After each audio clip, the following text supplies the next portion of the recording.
Last episode हमने देखा था कि ये लोग इस लाइब्रेरी से बाहर आ जाते हैं। तब मैंने यहाँ पे इतनी ज्यादा भीड़ देख के कह रही है क्या ये लोग यहाँ पे हमारा वेट कर रहे हैं। जिस बाइसित कह रहा है कि और नहीं तो क्या लगता है हमने कुछ ज्यादा ही बड़ा कांड कर दिया है। तभी ग्रेट एल्डर कह रहे क्या तुम लोग मुझे बताओगे कि आखिर यहाँ चल क्या रहा है। क्या वाकई में तुम ही लोगों ने मिलकर 5वें फ्लोर के बैरियर को भी ब्रेक किया है, क्योंकि पिछले कई सालों से आज तक ऐसा कोई भी नहीं कर पाया है। कई डिसाइबल आए गए लेकिन इस लाइब्रेरी के एक फ्लोर को ब्रेक करने में उन्हें कई दिन लग गए। जिस मिस लुइंग कह रही ग्रेट एल्डर में आपको सारी चीजें बिल्कुल क्लियरली बता दी हो, और इतना कह रही मिस लुइंग अब इस एल्डर को सारी चीजें विस्तार में बता देती है। जिसके बाद अंत में कह रही है हमें नहीं पता कि उन बैरियर्स को किसने ब्रेक किया था, इसलिए क्यूरियोसिटी में हम लोग एक ही करके 5वें फ्लोर में चढ़ते चले गए। जिसके बाद अचानक वहाँ पे एक एनेस्थीसिया शोन अफेयर हुआ जिसे हम लोगों ने कल्टीवेट कर लिया। तभी एल्डर कह रहे ऐसा कैसे हो सकता है, अगर सब ने मिलकर भी उस बैरियर को ब्रेक नहीं किया है तो फिर इनके अलावा कोई सिंगल पर्सन उसे ब्रेक कैसे कर सकता है। और सबसे बड़ी बात यही 3 टीमें थी जो कि सेकंड फ्लोर के ऊपर गए थे। जिस मिस लुइंग कह रही नहीं ये बात सच नहीं है, हमसे पहले कोई वहाँ ऊपर गया था तभी तो बैरियर्स अपने आप ही ब्रेक हुए पड़े थे। अगर आप यकीन नहीं तो फिर आप जाके उन बैरियर्स को चेक कर सकते हैं, उन्हें बस एक ही ब्लो में ही डिस्ट्रॉय किया गया है। तब ये डिसाइबल किया था कि मुझे तो लग रहा है कि ये लोग साफ साफ झूठ बोल रहे हैं, इसलिए प्लीज आप ही आपको इस फैसला लीजिए। जिस ग्रेट एल्डर कह था कि नहीं ये लोग झूठ नहीं बोल रहे, शायद सच में कोई और ही था जो कि इनसे पहले 5th फ्लोर में जाके उस स्टोन के पहली को भी सॉल्व कर चुका था, जिसकी वजह से उस पहली को सॉल्व करने का रिवॉर्ड यानी कि वेनेसिया स्टोन वहाँ पे अपेयर हो गया। बट शायद इन 3 टीमों के वहाँ पहुंचाने की वजह से वो पर्सन चुपके से वहाँ से निकल गया। तब ये लड़का कह रहा है कि अगर ऐसी बात है तो फिर अब हम लोग क्या करें, क्योंकि हमारी कल्टीवेशन तो ग्रो हुई ही नहीं।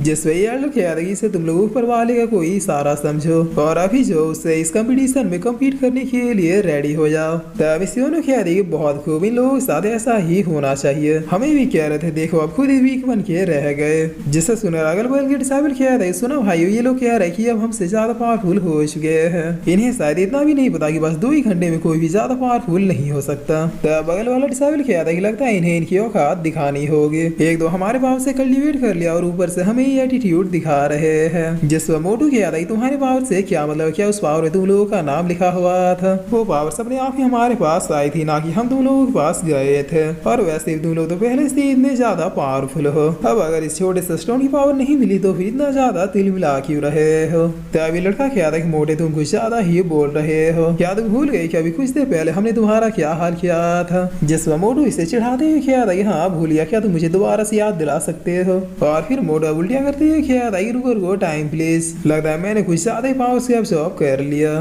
तभी लड़का बहुत ही गुस्से में क्या था ऐसा सच बताओ क्या तुम मुझसे लड़ना चाहते हो। जिस मोटू कह रहा है मैंने तो ऐसा कुछ भी नहीं कहा, लेकिन अगर तुम्हारी इच्छा है तो फिर आज मैं तुम्हें मना नहीं करूंगा, वैसे तुम चीजों को अपनी नई पावर्स का नमूना तो दिखाना ही होगा। तब इतना सुनते ही लड़का बागुला होकर अपने हाथ को समेटते हुए मोटू की ओर बढ़ने लगता है और आते ही कह रहा है कि मोटे मैं तुम्हें ऐसा पंच मारूंगा कि तुम्हारे फेस का भरता बन जाएगा। जिस मोटू कह रहा है कि लगता है तुम्हारा बाप बावर्ची था तभी तब से तुम भरता चटनी और ना जाने पराठा क्या क्या बात कर रहे हो। तब इतना सुनते ही लड़का मोटे चुप कहते हुए अपने पंच को मार देता है। जिस मोटू बगैर कोई देरी किए अपने पंच को इसके पंच के सामने मार देता है। तब मोटू के पंच के लगते ये लड़का सीधे दूर जाके गिरता है। जिसके बाद ये लड़का काफी ज्यादा शौक होती हुई कहता है कि इम्पॉसिबल, ये लोग तो सच में हम लोगों से भी ज्यादा पावरफुल हो गए हैं। जिस पर इसके पीछे वाला कहता है ये सब उस एनर्जी स्टोन का कमाल है, लगता है इन सब ने अपने 2-2 लेवल्स को ब्रेक थ्रू कर लिया है। तब ये डिसाइबल कहता है कि वो पावर्स हमारा था, इंडिविजुअल्स लोगों ने चीटिंग करके वो पावर्स हमसे छीन लिया।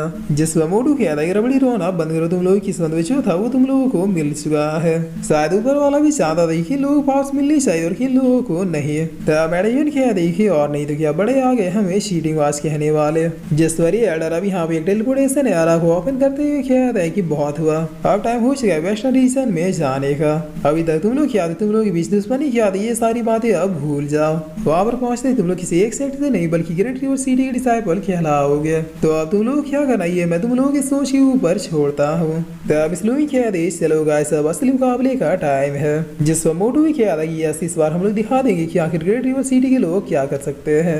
तब मोटू के पीछे वाला डिसाइपल अपने मन में किया था कि मैं इन्हें इतनी आसानी से नहीं छोड़ने वाला, हमारा पावर छीनाना अब देखो मैं तुम लोगों को कैसे फंसाता हूँ। जिस वजह अब इधर बहुत ही आराम से टेलीपोर्टेशन एरा की ओर जाने लगता है। तब ग्रेट एल्डर वजीराम कुछ अजीब चीज को नोटिस करते हुए कहता है कि आखिर इसकी कल्टीवेशन मुझे शो क्यों नहीं हो रही। जिस वजह अब ये चीज नोटिस कर लेता है और कहते हुए कहता है कहीं से एल्डर को मेरे ऊपर शक तो नहीं हो गया। तब ये एल्डर अब को आवाज देती है कहता कहता है कि ये लड़के रुक जा, मुझे तुमसे कुछ बात करनी है। जिस पर सूरा अपने मन में ख्याल आई जैसा कि मैंने एक्सपेक्ट किया था ये एल्डर मेरी कल्टीवेशन में कुछ गड़बड़ फील कर सकते हैं, लेकिन कोई बात नहीं, आज भी इनके हाथ नहीं आने वाला। और इतना कहती है सूरा अब इस पोर्टल में चला जाता है, जिसकी वजह से पलक झपकते ही यहाँ से टेलीपोर्ट भी हो जाता है। तब एल्डर कहता है चला गया, क्या इसने वाकई मेरी आवाज सुनी थी? खैर इसे देखकर मुझे ऐसा क्यों लग रहा था कि मानो मैं इसकी कल्टीवेशन को नहीं देख पा रहा हूँ, या फिर वाकई में इसके पास कल्टीवेशन थी ही नहीं। लगता है मुझे इस लड़के के बारे में तालिक सेक्स से जानकारी निकलवानी होगी। जिस पर आप सीन चेंज होता है, हमें वेस्टर्न रीजन का सीन दिखाया जाता है, जहाँ एक पैलेस में तीनों टीमें एक साथ टेलीपोर्ट हुई थी। तब मैंने यूं कह दी क्या ये कोई पैलेस? जिस पर मिस लुइंग कह दी हाँ कोई पैलेस ही लग रहा है, बट बाकी लोग कहाँ गए?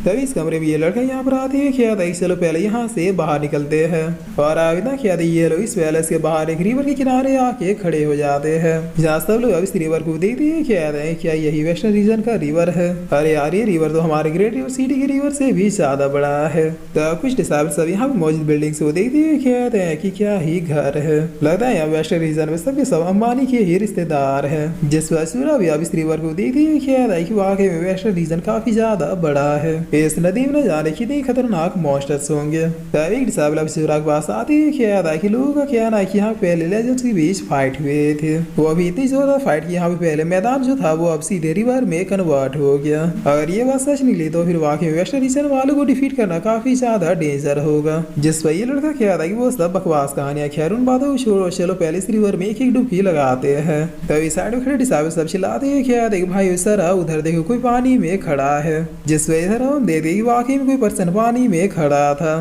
तभी डिसाइबल सब गौर से देखते हैं, खेद है कि अब ये गबरू लौंडा कौन है जिसकी बॉडी इतनी ज्यादा मस्क्यूलर है, और सबसे बड़ी बात ये कौन सा मंत्र फूक रहा है जो कि ये पानी में खड़ा है। जिस पर इनके इतना खेद हम दे दे जाइंट क्रोकोडाइल के सामने आ जाता है। तभी इधर से डिसाइबल अब चिल्लाते हुए खेद है क्या वे पागल हो गया है क्या, जरा नीचे देखो साक्षात यमराज खड़े हैं।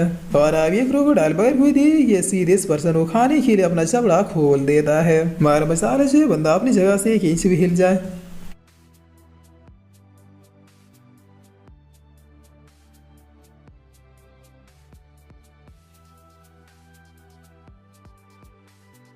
और फिर इसी के साथ ही एपिसोड यहीं पे खत्म होता है।